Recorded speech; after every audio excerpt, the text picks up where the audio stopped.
All right. Okay, well, welcome to all of you who have showed up today and everyone who's going to be watching this later. Uh, it's a very it's a very interesting time. I was on last week or last Tuesday talking about, the heaviness of the energy that I was feeling and a lot of my clients were feeling at that time, and then sure enough, wake up a couple days later to a war and 3 earthquakes. So yeah, a lot going on. And sorry, to turn my volume down. Um, so I wanted to talk a little bit first before I get into the work, and I also anyone want to repeat my invitation from last week. Anyone who might be watching who would like me to do a human design reading for them, just drop your birth info into the chat, and I'll get to that in a little bit. There was a guy who I came across in the early 2000s. His name was Cliff High, or that's the internet name that he used. And he had developed this tool that would scour the internet and collect language. And the whole idea that he had was that we're all psychic, and that we're all kind of picking up on the future before it happens, and that awareness is being reflected in the language that we're choosing. Because we all, say you have an average vocabulary of 4,000 words, you don't use all 4,000, use about 2,000, but it's not always the same 2,000. And so he developed this app basically that would scour the web and look at the language that people were using, and then based on what he accumulated, he would make predictions about when you would have what he called periods of buildup and periods of release. So the buildup language would be basically pressure, right? It'd be words that related to there being a sense of pressure. And then the pressure would need to be released. And so then there would be release language. And I don't know how good his accuracy actually was, but I really liked the idea. And he was obviously a smart guy, so I listened to him. I'd say we're in some pretty serious release energy right now. And the work that I've been doing on my clients over the past few days especially has really been about taking advantage of that release energy and letting go of a lot. I did a session for a new client today, and it was really all about that, just about letting go of all the stored, unexpressed emotions that she had, and all the things that hadn't been digested and all that. So just to open things up, I'd like to take a look at the release energy that we're in, because that's when you get earthquakes, volcanic eruptions, war, the pressure builds and it needs to go somewhere, it needs to be released. So I'd like to see, what I can give you around release, what we can release today, as individuals as well as on a collective level. And let's see what we can get into. So let's all take some nice deep breaths together and find that point of connection.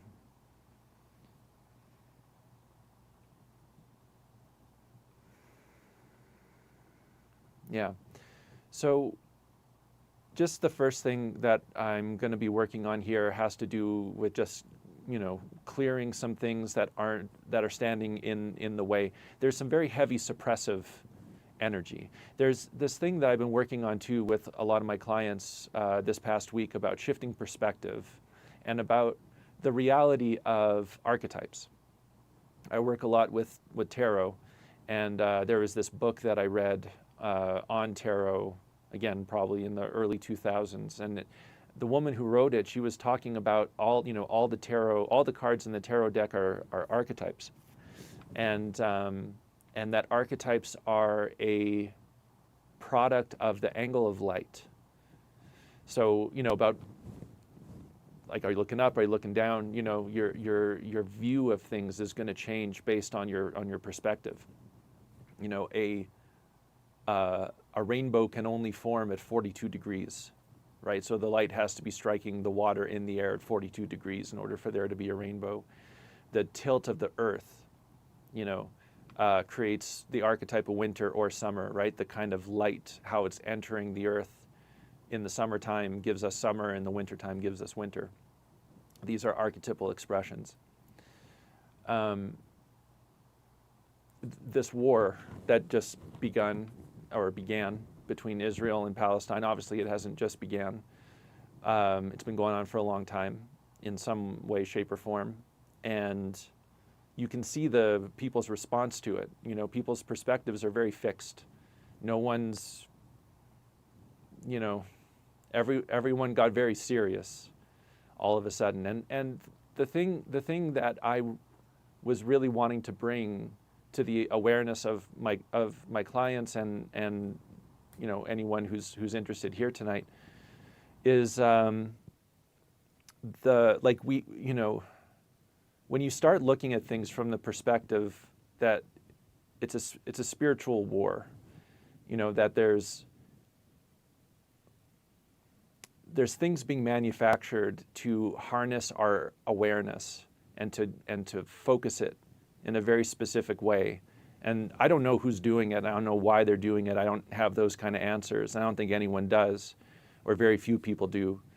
But the reality is that if you're not at the very least capable of taking that perspective, it's going to be very hard to get beyond the sort of limiting archetypal perspectives that most people have. People are for Israel or for Palestine, against Israel, like whatever it is, or in our own country, Trump and Biden, obviously very, very divisive figures. But it's beyond. This isn't important. These people aren't important. It's what's happening. You can focus on it, but there's a higher perspective that can be taken, and the guidance that is available to us there is so it's, to put it simply, it's just so much better, so much clearer.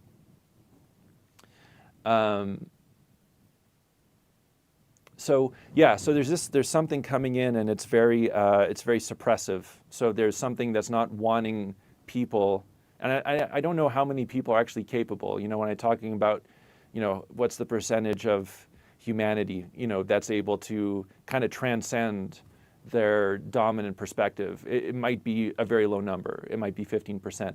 Interestingly enough, I'll just throw this in there before I go on to the next thing. There is a book called Power versus Force. And the guy, whose name escapes me right now, he'll come back around, he developed this scale to calibrate consciousness all the way from 20, which was shame, to 1,000, which is like Christ consciousness. And the difference between, and it's exponential. So, the difference between 20 and 30 isn't 10, it's like 10 to the power of 10.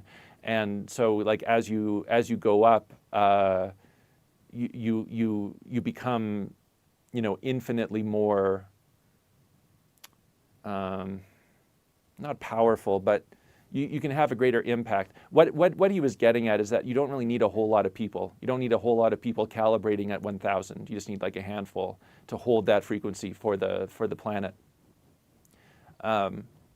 So anyway.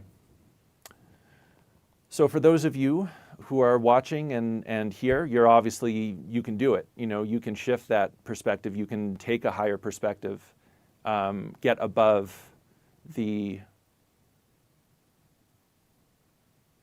mundane and the sort of usual.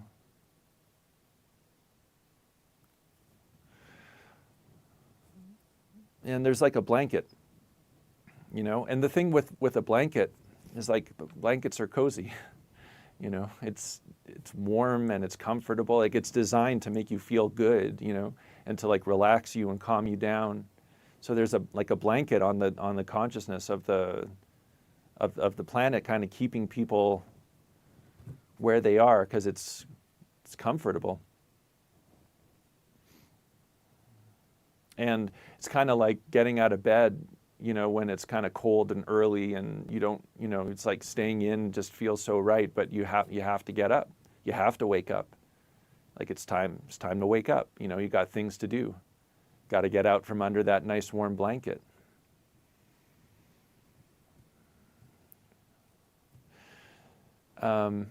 So this is just something that I'm setting up here. Anyone who's watching now is going to be kind of, waking up, getting out of that blanket. Anyone who's going to be watching in the future, the same opportunity is there for them.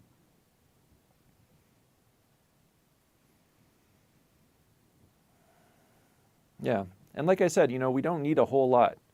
And, we just need the right number of people to be vibrating at the right frequency, to be getting up into that Christ consciousness area, to hold that frequency for the planet. And then their lives will be, I guess their lives will be better as a result also. It probably feels pretty good to be vibrating at that frequency.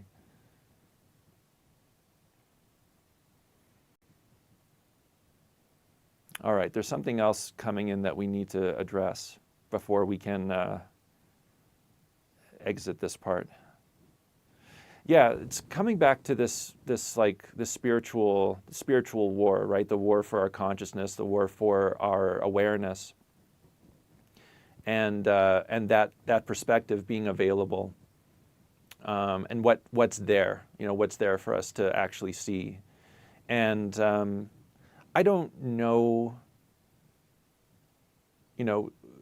there's definitely something demonic. That's the only way that I can describe that energy. It is demonic energy, demonic consciousness. I don't know if it's the fallen or any of that stuff.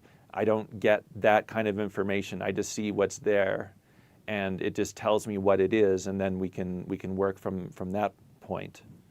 And that's kind of the thing too. It's like the backstory doesn't really matter all that much. It's not going to actually help us transcend these influences. The backstory is itself almost more of a distraction. People get really bogged down in, how much of the Bible is true, and there's a innocuous, text that is allegedly in the basement of the Smithsonian, and like all that stuff. Maybe, but it seems like a bit of a goose chase.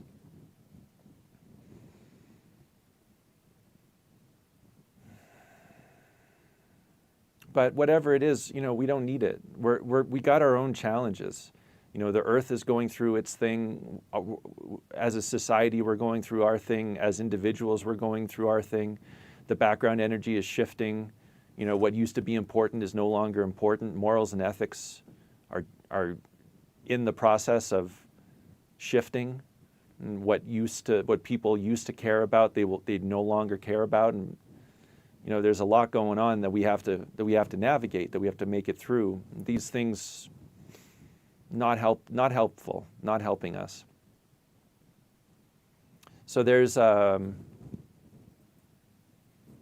like this demonic presence, talking about the holders of frequency. I'm getting about 28 of these, for lack of a better term, 28 of these demons on the planet holding that frequency. We can just remove them. And everybody benefits. There's still going to be a lot of people who are in alignment with what these things represent. But for those of us who can transcend and can take a different perspective, it's a lot more available now. And what they do offer is comfort.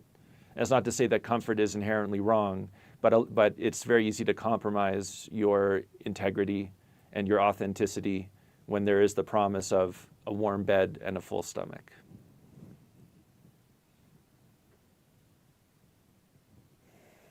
Okay. All right. So if anyone would like me to look at their human design, I can start doing that now. If no one is interested in that right away, I will just talk about the current energy, the just now energy, because I'll get a better one of that. It is actually pretty interesting right now.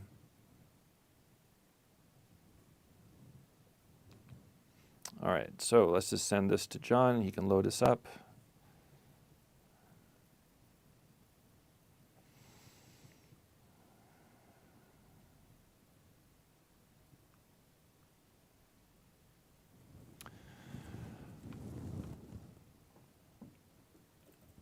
Do not acknowledge the demonic factors and focus on our light. How can the war win out?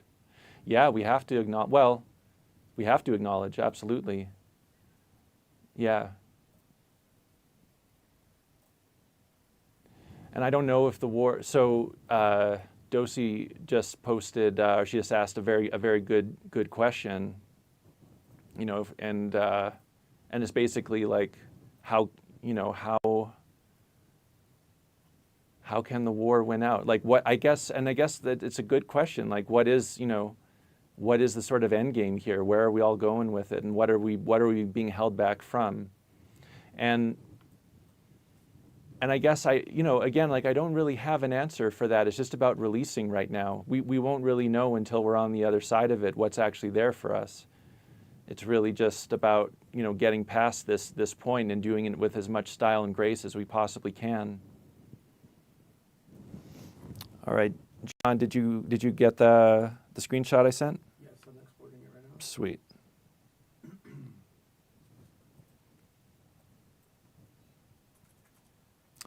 So just while that's going up, the sun and the earth moved into the 57 and the 51 today or yesterday, I guess, depending on your location on the planet. The 57th gate is the most intuitive. It's called the gentle. Thank you. So we're in. Yeah, right. Okay. So we're in the first line of the 57th gate and the 51st gate, respectively. The first lines of gates, when they get activated, are all about like the foundation. What is this thing? The 57th gate, like what I was saying, that's the gentle. The 57th gate, which is in the splenic center. So if you look there's three centers that have color. There's the root, the sacral, and the spleen. The 57th gate is in the spleen. The spleen is all about survival and keeping us healthy and keeping us strong. Our intuition does that, right? It does that for us. It lets us know when we have spent enough time with something or with someone. It lets us know when what we're doing is now taking a toll. You could do something for too long. Something that does start off as being right can turn into something that can be harmful over time. As they say, the only difference between medicine and poison is dosage. The 57th gate is very much about dosage. How much can you take before you start to hurt yourself? The thing about the 57th gate is that it always keeps us safe. So right now, even though we've got a lot of stuff going on in our world, not only the war or the wars, plural, because obviously Ukraine and Russia are still going strong, and now Israel and Palestine going at it, and the streets have their own issues. Number of people murdered in very public fashion last week. 57 keeps us safe. It will keep you safe. So for the next 5 days, we're kind of living in a state of grace while the sun transits through the 57th gate.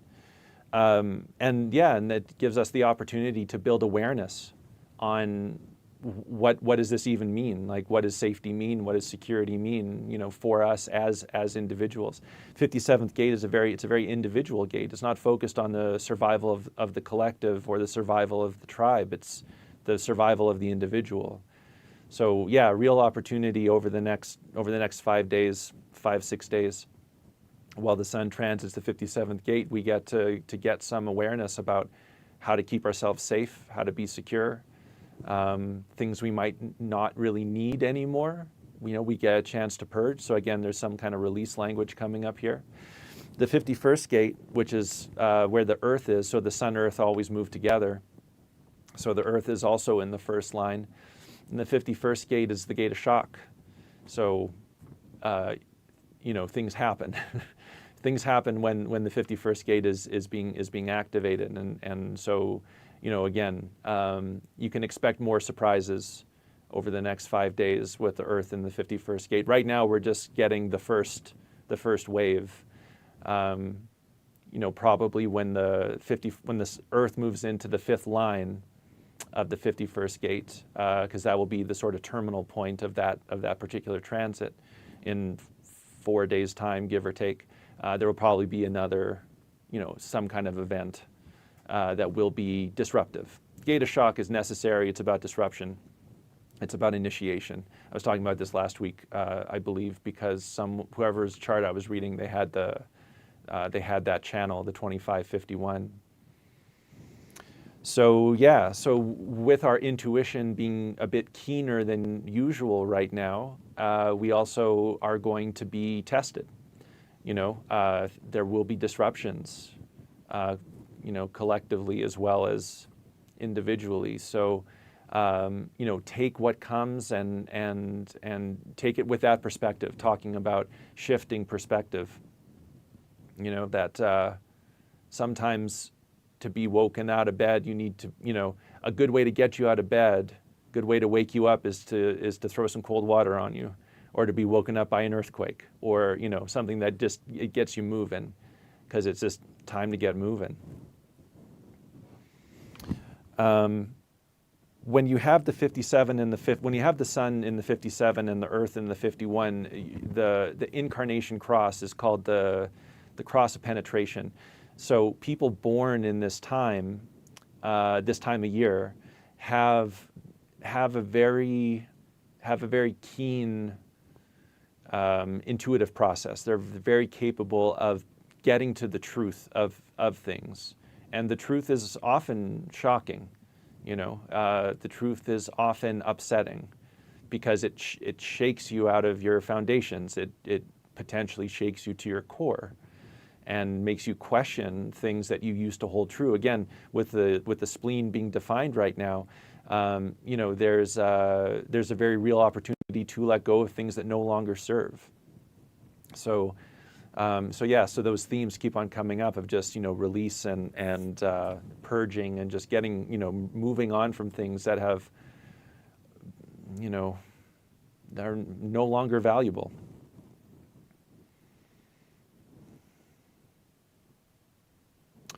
The only other thing that I wanted to touch on in terms of the energy that we have going right now is where Neptune has been.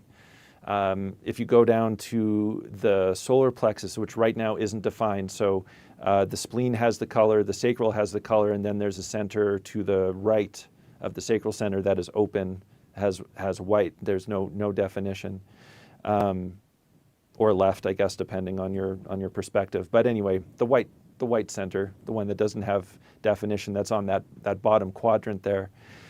Neptune has been in the 36th gate for, I think, like 2 years now, and it's going to be in there for about another year. And the 36th gate is the gate of crisis, and Neptune obscures. So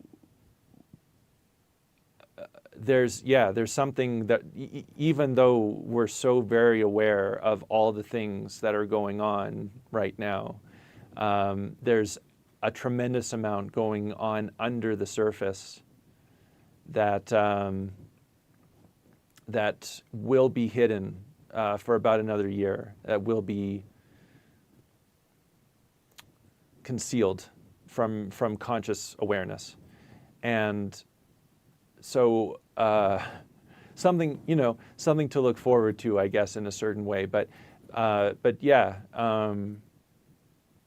even though we're being inundated, and even though there's so much information out there, it's like, the truth of it, the truth of the crisis that we're currently facing has not been presented yet, and won't be presented for about another year. And then Neptune will move into the 25th gate, which is a gate of response in a certain way. It's the gate of innocence, but it's as soon as what it basically means is that, you know, when the crisis is actually shown for what it is, we won't really know what to do.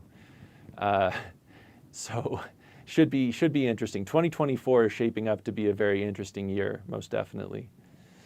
All right. Well,